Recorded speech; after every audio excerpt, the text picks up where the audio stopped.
Hello students, once again welcome back to your one and only most trusted Gyanjyoti coaching centre. Students, আজকের ভিডিওতে আলোচনা করব তোমাদের সাথে ফার্স্ট সেমিস্টার বিইউ অর্থাৎ বর্ধমান ইউনিভার্সিটি অধীনস্থ বিভিন্ন কলেজগুলোতে তোমরা যারা পড়াশোনা করছো, ফার্স্ট সেমিস্টারে মাইনর ইংলিশ তোমাদের যাদের রয়েছে, তোমাদের কিন্তু সিলেবাস আলোচনা করেছিলাম আমি এর আগের ভিডিওতে। এবং আজকের ভিডিওতে মোস্ট ইম্পর্টেন্ট একটা টপিক, সেটা হচ্ছে তোমাদের কি কি পড়তে হবে, ঠিক আছে, কিভাবে কোয়েশ্চেন আসবে। বেসিক্যালি আজকের ভিডিওতে কোয়েশ্চেন প্যাটার্নটা আলোচনা করবো বিস্তারিতভাবে, ঠিক আছে। সুতরাং ভিডিওটাকে লাস্ট পর্যন্ত দেখবে, স্কিপ না করে, ঠিক আছে।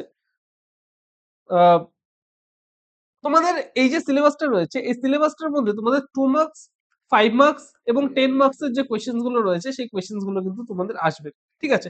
2 মার্কসের কিন্তু তোমাদের 10টা কোয়েশ্চেনের অ্যান্সার কিন্তু তোমাদের করতে হবে।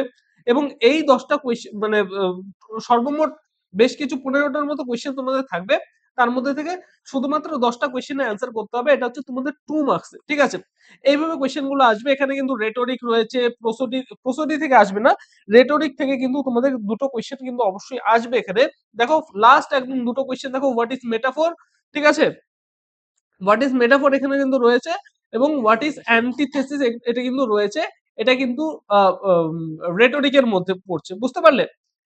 এবার আলোচনা করব 5 মার্কসের ইম্পর্টেন্ট কোয়েশ্চেন গুলো, মানে ইম্পর্টেন্ট কোয়েশ্চেন না, মানে 5 মার্কসের যে কোয়েশ্চেন গুলো আসার মতো বা এসছে এর আগে 2023-এ, সেই কোয়েশ্চেন গুলো দেখো। এই এই ধরনের কোয়েশ্চেন কিন্তু তোমাদের আছে এখানে, কিন্তু তোমাদের প্রোসোডিও ইনক্লুডেড আছে, প্রোসোডিও কিন্তু তোমাদের আসবে।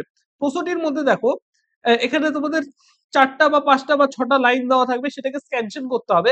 আমি কিন্তু নিয়ে আসবো ধারাবাহিকভাবে যে কিভাবে স্ক্যানশন করতে হয়, কিভাবে কি করতে হয়, সমস্ত কিছু কিন্তু তোমাদের সামনে নিয়ে আসবো, ঠিক আছে। নেক্সট তোমাদের যেটা আসবে সেটা হচ্ছে 10 মার্কসের 4টা কোয়েশ্চেন আসবে, তার মধ্যে থেকে যে কোনো দুটো কোয়েশ্চেনের অ্যান্সার করতে হবে। এবং 5 মার্কসে যেটা আসবে বললাম, সেটা হচ্ছে এখানে কিন্তু 6টা কোয়েশ্চেন সর্বমোট আসবে, তার মধ্যে কিন্তু যে কোনো 4টা কোয়েশ্চেনের অ্যান্সার কিন্তু তোমাদের করতে হবে, ঠিক আছে। সর্বমোট তোমাদের 60 মার্কসের এক্সাম কিন্তু হবে তোমাদের, বুঝতে পারলে।